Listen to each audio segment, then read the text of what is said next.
All right, so this is the moment of truth. We're in the GMC Canyon, and there were a couple comments on part one was what happens to the communication network when this thing acts up, right, Keith? Yep. And this truck does not have the two-wire CAN. It just has a class 2 single-wire network that goes to the DLC on pin 2. And what we want to do is start it up. We have the scope hooked up to pin 2 and then grounded on pin 5. Here's our CAN signal. 0 to 8 volts. We got little packets going on. Okay, so fire it up.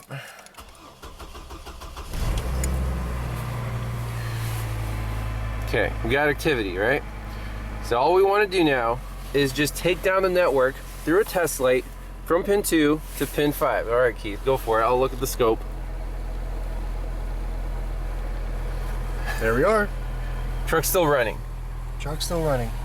Okay, is that kind of what you expected? Look at the tachometer, just dropped out. Yep, so the instrument Everything went cluster. out, but keep in mind now, there's nothing else on, right? So everything there is completely dead. Right, so there's no activity whatsoever, and there's nothing in the display. There's nothing that says anything there. If we move Rocco's picture out of the way for a moment there's also no lights at all. The No cluster is theft light, completely on, no theft light on, no momentary ABS light, nothing at all like that. So Okay. it's a different symptom than what we were experiencing when we were driving down the road where lights would stay on. But the engine itself was completely dead. So the cluster, remember the tachometer would drop out, but it didn't drop the entire cluster. The speedometer would still show the fuel speed. gauge would still work, things like that would still work. Okay, so the network was still online. Right. So you pull this back, it's an immediate response that comes back on there. Yep. Everything comes on, and we should have, as I thought, the pass lock light is on. Ah. See?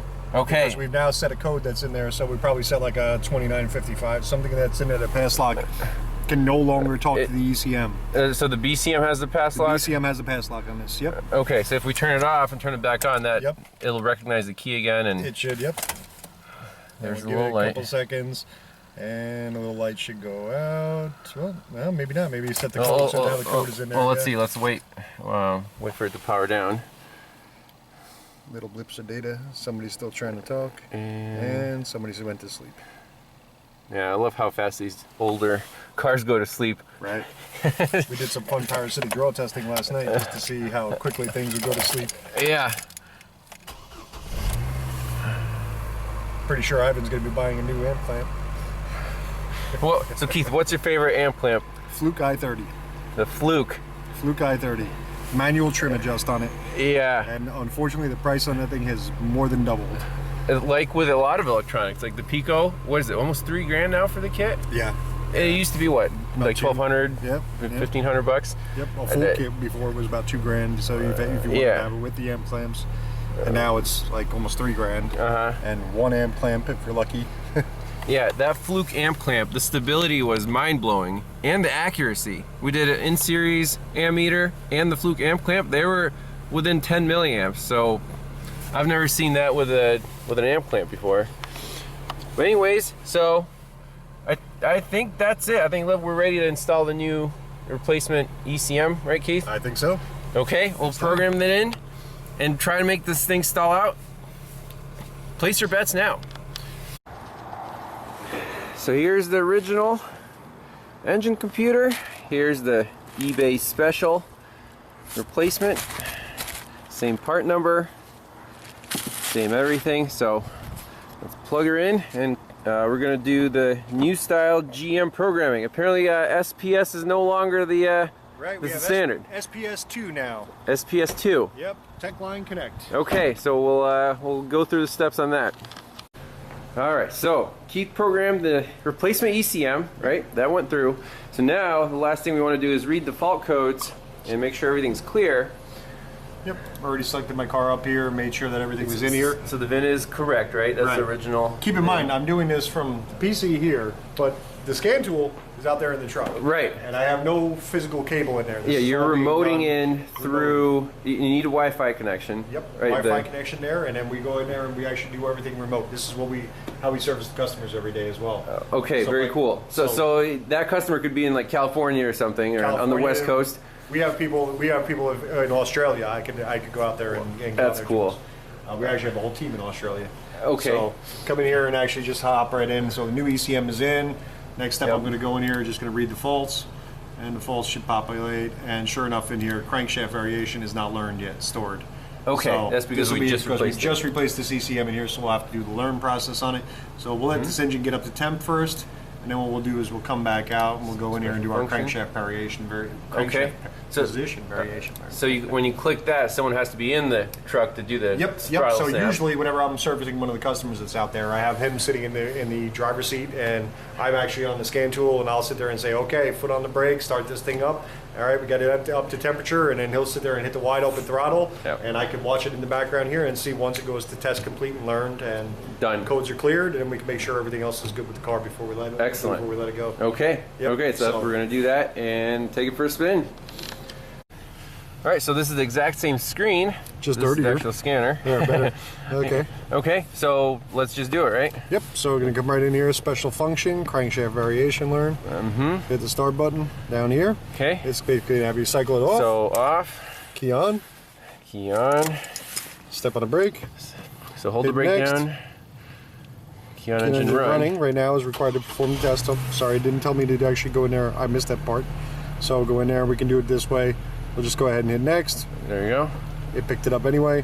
So the engine Hold speed gas right now is pedal 880. down. Yep. So it's ready. So wide open throttle. Yep. So foot on the brake, snap it open, wide open throttle. Here we go. And now it says enabled. Test completed successfully. Easy. I didn't even press Beautiful. anything. Okay. Right. So that's done.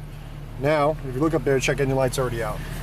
So we can cycle It the auto key. clears. Yep. So it auto clears. You don't even have to do anything at all, really, because all that code is going to be gone. So now it's ready to. That's it. This is the moment of truth. Now we have to take it on the highway and accelerate. Yep. See if it stalls out. What do you think, Keith? Is this truck fixed or not? Fingers are crossed. Toes are crossed. Okay. Okay. It's gonna be cool. All right. So we're graphing some data on the Think tool. Fuel trims look awesome. Everything looks great. Seroflow engine speed. So we're gonna get it up to the magic over 35 and give it load. And that's the goal. Oh man, here we go. So we're at that 35, and usually now you would let off, get into it a little bit, and we would have been done already. Wow. We're looking pretty good. All right, so far so good. So very promising. We'll keep driving it for a while. So far the eBay PCM is working just as it should. Beautiful sunny day. This truck, oh Keith, what are you going to use this truck for once it's back on the road? Well, it probably might end up becoming part of a mobile business again. Wow. Anything is possible. Okay. So we shall see. All right. Weekends, evenings, something like that. Hey, you already got a YouTube channel, Keith. This is true. I'm going to be watching. I mean, nobody watches it. Dude, people have been asking, where's Keith? Where's Keith? We miss his videos. And I appreciate everybody that does. Yeah, so we'll make sure Keith, if he does more case studies, he'll definitely make some more videos. Absolutely. So what's the verdict, Keith? Oh, we're fixed. We are definitely fixed. We took this thing out there, went up hills, down hills. We went under major load. Yep. And yeah, no issues whatsoever. This thing is running like a top. Runs like a dream. There you go. You heard it from the owner himself. The Diagnostics 2 years ago, on the money. That's it. Now the question is, what went wrong in the PCM? So we need some of those electronic gurus out there, because like, what did it do? Did the cranks? So I'm sure there's somebody out there that's watching this here and might have some input here. But would it be that it's not something that's in there like a timer chip that doesn't count the crankshaft revolutions anymore, something like that doesn't count, and then all of a sudden its speed comes down and it says, "Hey, we're good again." But if so, why more vehicle speed related? Why do I have to be under load? Right? So something gets confused, because if it was that way and it was just a matter of crank speed, and I sat there and I raced this thing up to 4,000 RPM, yeah, it's a function of multiple things: load, engine speed, vehicle speed, maybe. I think we're going to send it into EEV blog and see if he knows how to do Dave at EEV blog. Let's see if Crazy Dave can figure out something on a computer. What do you think? Okay, yeah. If you're an electronics engineer that wants to tear apart this thing, leave a comment below, and we have the ECM. We don't, there's no core charge, so we'll send it out to someone, see if they can make heads or tails of it. But that's it for this case study.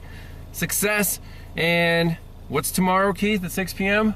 Tomorrow 6 p.m. live stream. Live stream. Okay. Yep. So ask us anything. Stay tuned for that, and we'll schedule that in 6 p.m. Eastern time. And see you there.